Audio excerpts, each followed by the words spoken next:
Braeden Davis, a sophomore for Penn State from Michigan, is number 8 in the country at 1-0, 23-4 career mark.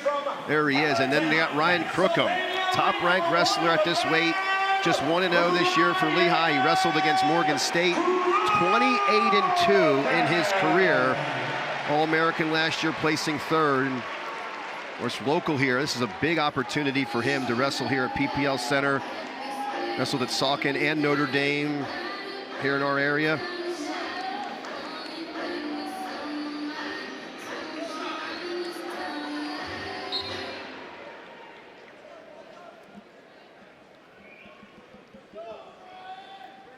Big matchup here for the fans. Everybody looking forward to this match. Yeah. Davis ranked as high as #1 nationally as a freshman last year. We talked about that a little bit earlier, Doug. Yeah, so Davis last year won a Big Ten title and then went an even 2-2 at nationals, but he was 1 victory away from getting into the top 8. 22-4 last year. Crookham obviously having a great season last year. He had beaten Cornell's Victor Arujá to start the season, was #1, ended up losing to him and then coming back to finish 3rd, won an EIWA title last year. Kind of had the season. He one of the guys I talked to in the preseason when we had the media day. I mean, he's coming in with nothing different as the #1 guy, but understanding that, hey, my goal now is to win 3. My goal last year was to win 4 national titles. Now it's to win 3. And this year, getting a chance to wrestle close to home in Philadelphia, where nationals will be. Eastern's at Stabler. So obviously a kind of a storybook season potentially for the sophomore and Ryan Crookham. But this will be a test for Davis. Top 10, he's 8th, or number 10 according to FloWrestling at this weight class. I'm surprised they let that go as long as they did there. That foot was out pretty far. Nice shot by Davis on that single leg.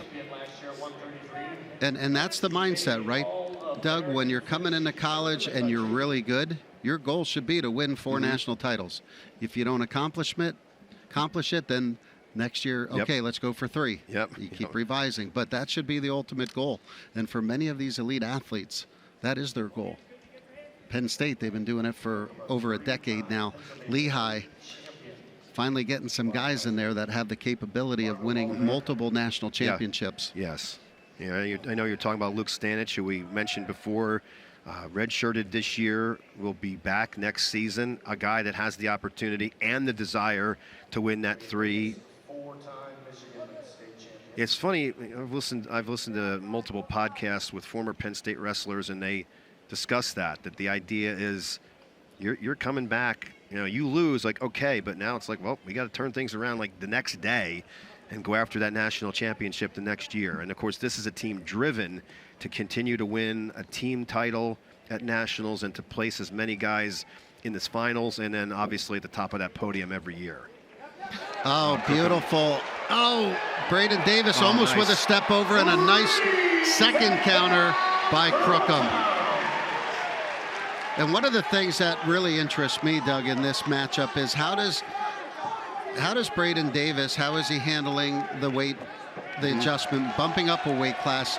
And I guess, you know, they wanted him to wrestle Crookham, talking to Cale, because what a better way to find out than to go out there and wrestle the #1. Was left in the period to continue to ride. 3-0 lead after 1, was able to accumulate 27 seconds of riding time.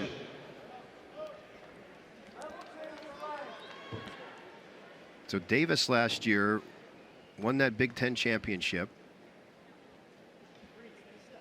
Went 4-0. He beat Pat McKee of Minnesota in the finals 8-1. And I mentioned he went 2-2. So he's from Michigan, Dundee High School. 4 straight Michigan State championships. Whereas Crookham won 3 state titles wrestling at Notre Dame and Saucon Valley. 116-3 career mark for Crookham at high school as he gets the escape to go up 4-1.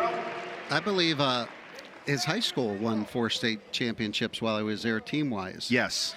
And, you know, when you come from that type of culture where you're a 4-time state champion and a 4-time team champion, doesn't that fit right into the mold of the whole Penn State program, right? They kind of get those guys that are used to winning every year at high levels. They come in, they have more confidence. I also think it's interesting that a 4-time Michigan State champ decided to not stay close to home. That's a testament to the recruiting ability. And of course, if Penn State wants you, they're going to get you. Potentially dangerous call to 1:07 to go. Well, surprisingly, there's several Michigan guys going to be in this dual meet today, up to 3 possibly from Penn State, but most likely it's going to be Kasek going out at 1:57. Yeah, you're talking about Alex Facundo, who's also from Michigan. Yeah. He comes from a dominant high school. Brent Metcalf's former high school. So we're 4-0 here. Second period, 40 seconds left. Riding time is cut. Crookham has 8 seconds of riding time here, so he's got a nice little lead. But Davis is going to get his choice in the third period. Correct? Yes. And he'll be able to cut that to 4-1 if he gets out, and a takedown could tie it up. So, you know, Crookham is looking for that takedown to kind of separate, give a little bit of separation here.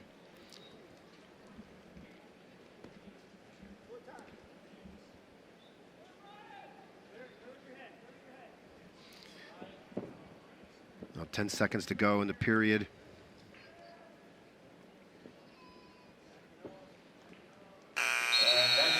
Crookham will take a 4-0 lead into the third.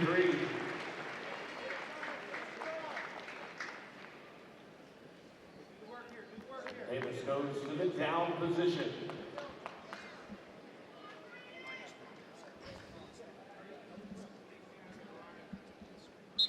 Third period, Crookham on top, 4-0.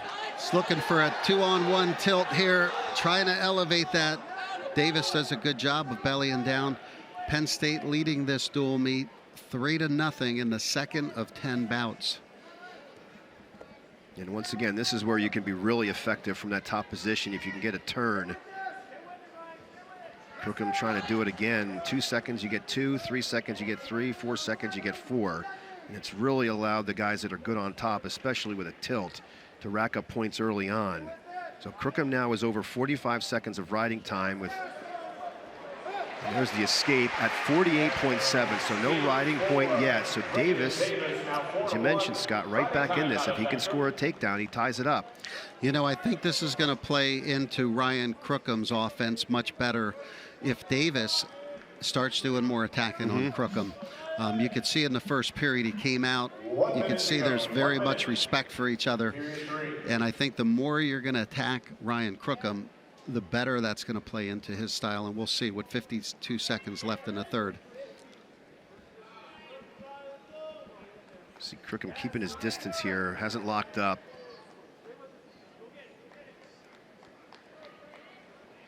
I imagine Ryan's kind of lining up maybe one potential takedown to seal this, if at all possible.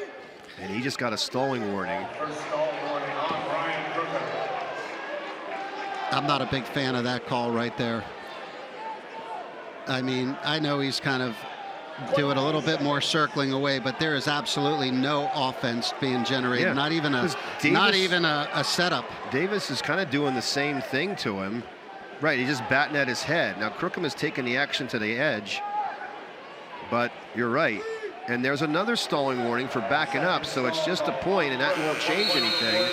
But it'll make the final score 4-2 in favor of Lehigh's Ryan Crookham. That'll even up the match at 3 apiece. And Crookham now 2-0 on the season and 29-2 in his career.